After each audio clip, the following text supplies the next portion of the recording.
kulan wanaagsan daawadayaal soo dhawaada dowladda waddankaasi Shiinaha oo weerar culus ku qaaday Mareykanka isla markaana hanjabaad culus hawada u marsiisay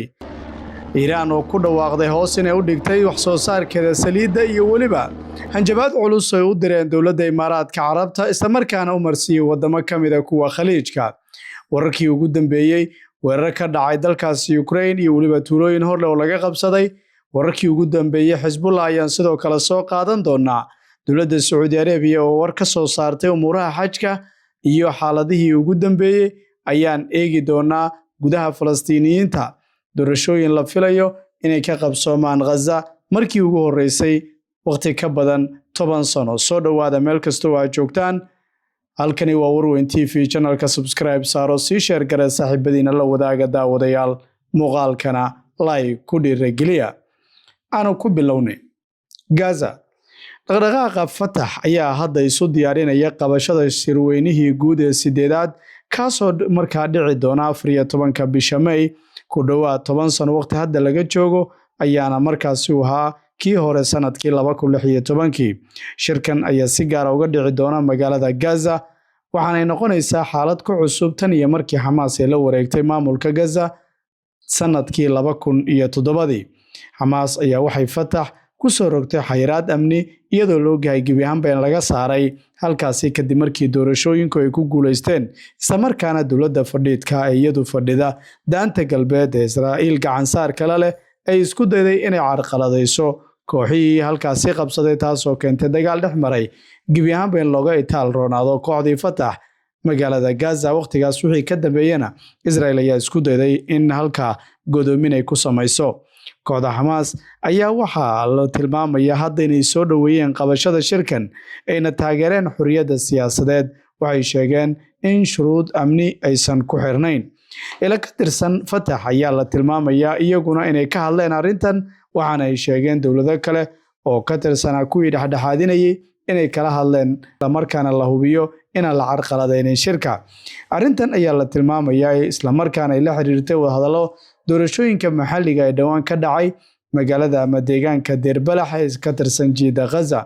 booliska Hamas ayaa loo ogolaaday in sugidda ammaanka doorashooyinka balse heshiiska ayaa lagu gaaray in ay joogaan banaanka balse gudaha codbixinta aysan u gudbin si aysan Israa'iil u duqeynin goobahaasi afayeenka Fatah ee Gaza ninka la yiraahdo Munir Al-Hayg ayaa waxa uu sheegay Fatah lafsadeedu inay qaadi doonto mas'uuliyadda ammaanka ee shirka iyadana mas'uul ay ka noqonayso shirkan ayaa lagu qaban doonaa isku mar meelo kala duwan sida Rafah Gaza Lebanon iyo waliba qaybo kale oo wadamada dibadda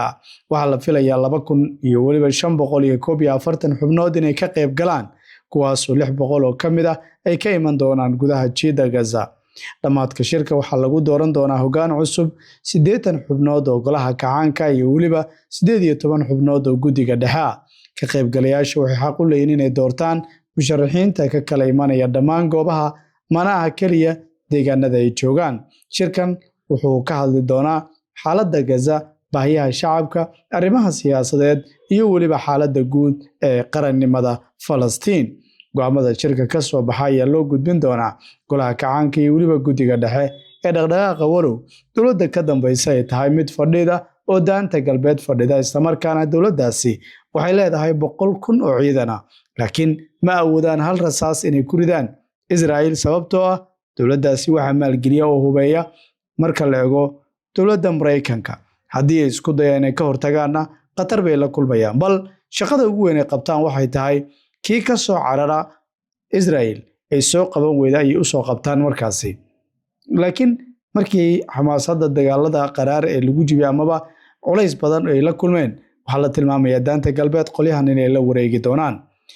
madaxii hore ee sirdoonka Israa'iil ayaa hadlay isla markaana wuxuu ka hadlay xaaladda Falastiiniyiinta hadal ka soo yeeray Tamir Bardo oo waxa uu isagu muujiyay inuu ka yaqeeqsoonayo waxyaabaha ay sameynayaan wuxuu ku tilmaamay argagixiso isagoo ula jeeday dowladda hadda joogta Israa'iil ee Netanyahu hogaaminayo jeneraal ka tirsan ciidamada Israa'iil ee Avi Ploth la yiraahdo ayaa sheegay inuu la yaaban yahay Falastiiniyiintu wali inaysan kicin amaba kacdoon aysan sameynin iyadoo loo gahay dhibaatooyin waaweyn in loo geysanayo dowladdu wuxuu shaaca ka qaaday oo uu ka digay ra'iisul wasaaraha Benjamin Netanyahu siyaasaddiisa hadda inay aakhirka keeni doonto kacdoon qarxa. Hadalladan ayaa waxaa la sheegay in ay iyagu imanayaan iyadoo la ogyahay in mar walba ay isku dayaan xukuumadda hadda joogta ee xagjiriinta ah in ay dhibaateeyaan dadka Falastiiniyiinta. Generaalka ayaa si markaa kulul u cambaareeyay rabshadaha ay sameynayaan kooxaha loo deegaameeyay dhulka Falastiiniyiinta isagoo ku tilmaamay falal argagixiso. Falastiiniyiintu weli dulqaad ayay muujiyeen ayuu yidhi, xaaladooduna waxay tahay mid aad iyo aad amniga ugu dadaaleen marba kuwa loo deegaameeya deegaanadaas ay isku dayaan inay ka faa'iidaystaan xiisadda dagaalka Iiraan. weliba ay sii kordhinayaan rabshadaha jira iyaga oo xitaa doonaya dagaal weyn iyo qabsasho dhul horle ayuu yidhi. laakiin wuxuu tilmaamay aakhirka in khatar weyn ay la kulmi karto marka laga hadlayo Israa'iil, waxaana uu sheegay in la filayo kacdoonno in dhowaan ay qarxi karaan. haddii aan u gudubno dalka Sacuudi Arabiya, awaamiir horle ayaa lagu soo warramaya halkaasi inay ka soo baxeen. sanadkan waxaa mar kale soo imanaya ama markaasi la gudagalaya waqtiga xajka. dowladda Sacuudi Arabiya ayaa soo rogtay xadidaad marka la eego dhanka da'da ah oo ku saabsan xajka sanadkan. caruurta da'doodu ay ka yartahay 15 sano waxaa laga mamnuucay inay ka qayb galaan xajka laga bilaabo 2025 ilaa 2026. fiisooyinka la siiyey sanadkan ayaa la tilmaamayaa dadka da'doodu hooseyso gebi ahaanba in laga joojiyey. sidoo kale diyaaradaha ayaa lagu amray inaysan soo qaadi karin xujayada ka yar 15 sano. qoysaska ay saamaysay go'aankan waxaa la siin doonaa lacag magdhowa sida la sheegay.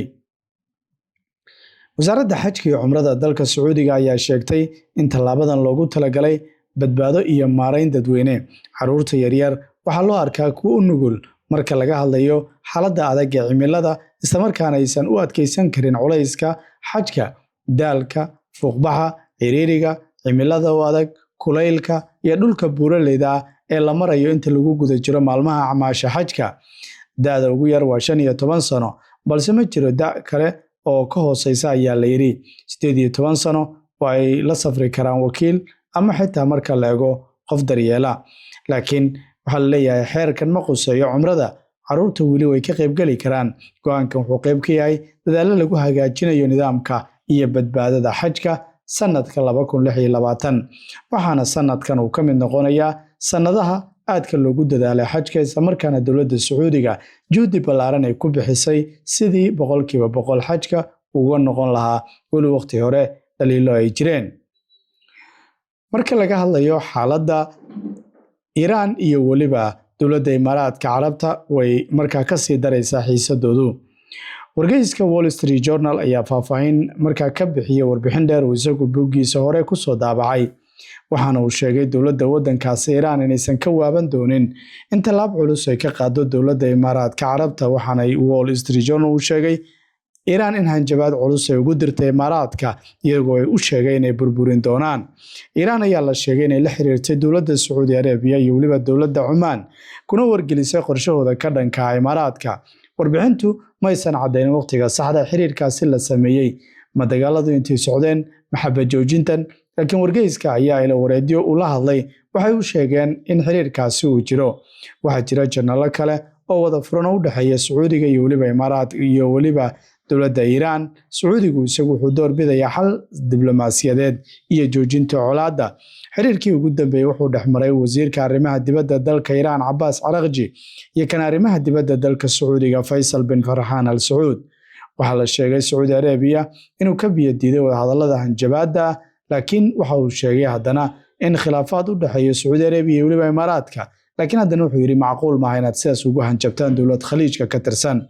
warbixintu waxay tilmaamaysaa Iiraan hore inay u beegsatay Imaaraadka Carabta meelo kala duwan. weliba warar soo baxay waxay sheegayaan eedeyn culus in hawada loo mariyay dowladda Imaaraadka Carabta. tanina waxay ka dambeysay kadib markii dhulkeeda la sheegay inay jaanis u siisay Israa'iil inay keento askar iyo saraakiil. sidoo kale waxaa la sheegay in loo keenay qalabka difaacyada cirka, isla markaana qalab kale oo laga weeraro gudaha dalkaasi.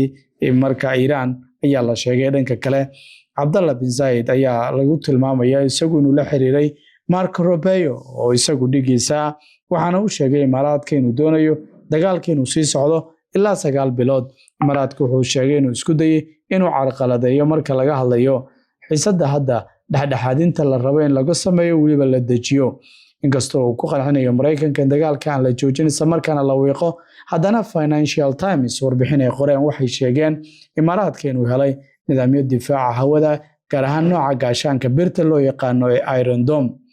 Warar soo baxaya waxay su'aalo weyn ka imanaya maxaa ka dhalan doona kala qaybsanaanta dowladaha Khaliijka.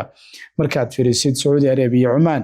waxaa laga yaabaa Qatar inay ku biirto oo u janjeerto hadallada Iiraan lala galayo. Waxaa jira sidoo kale garab kale oo Imaaraadka keligii ah u janjeertana Israel iyo weliba Mareykanka.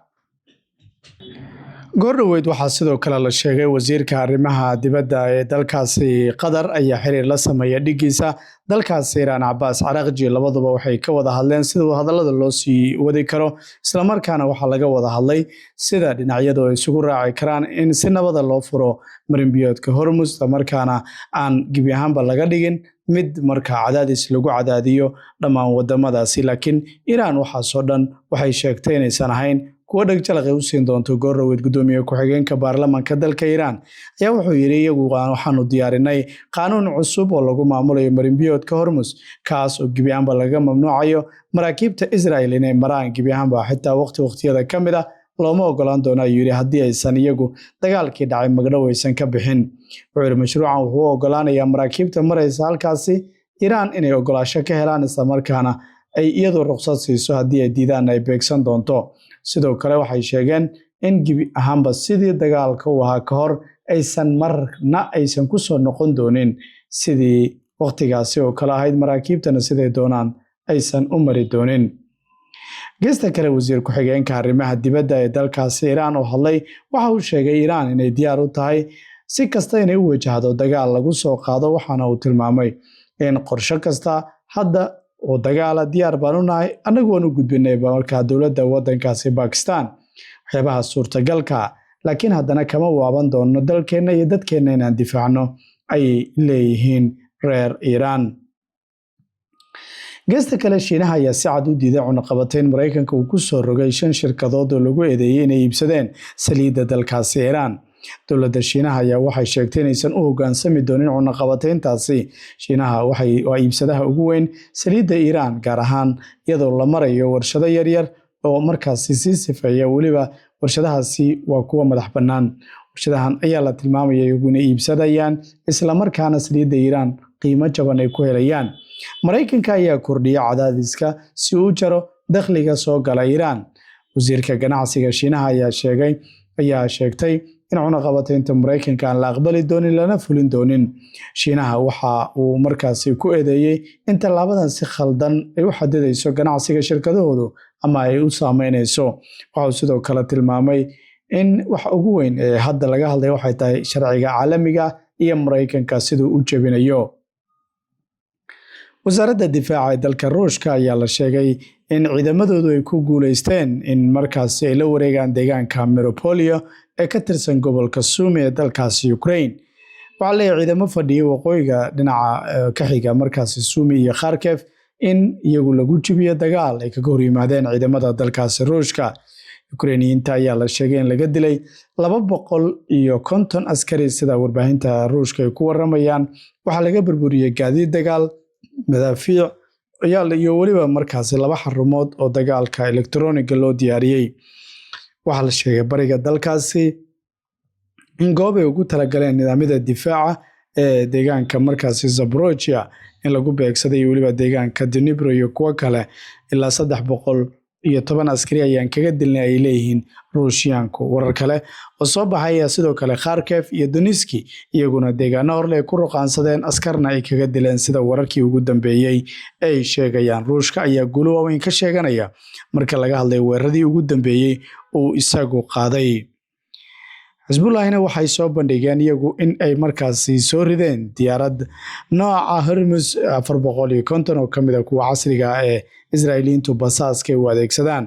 Diyaaradan ayaa waxa ay imanaysaa iyadoo 24 saac aysan ka soo wareegan taangi laga gubay Israa'iiliyiinta, isla markaana diyaarad aan duuliye lahayn oo maqal iyo muuqaal u duubtay kadibna taangiga ku dhacday oo gebi ahaanba basbeelisay. Warbaahintana si weyn u tabisay saacadihii ugu dambeeyay. Hezbollah ayaa sidoo kale bayaan ay soo saartay waxay sheegtay in dadka reer Lubnaan aysan ku kadsoomin wararka ay baafinayaan dadka qaarkood oo sheegeen gacan saar inay leeyihiin amaba fidna gudaha ay ka shaqeynayaan gaar ahaan telefishinka LBC kaasoo isagu aflagaadeeyay dadka muslimiinta iyo waliba dadka Shiicada laakiin waxay yiraahdeen xisbigu macquul maaha in fidna gudaha ay dhacdo cad baana looga carooday gudaha dalkaasi Lubnaan meel kastoo aad joogtaan daawadayaal soo dhawaada halkani waa Warweyn TV channelka subscribe saaro meel kastoo aad joogtaan nabadino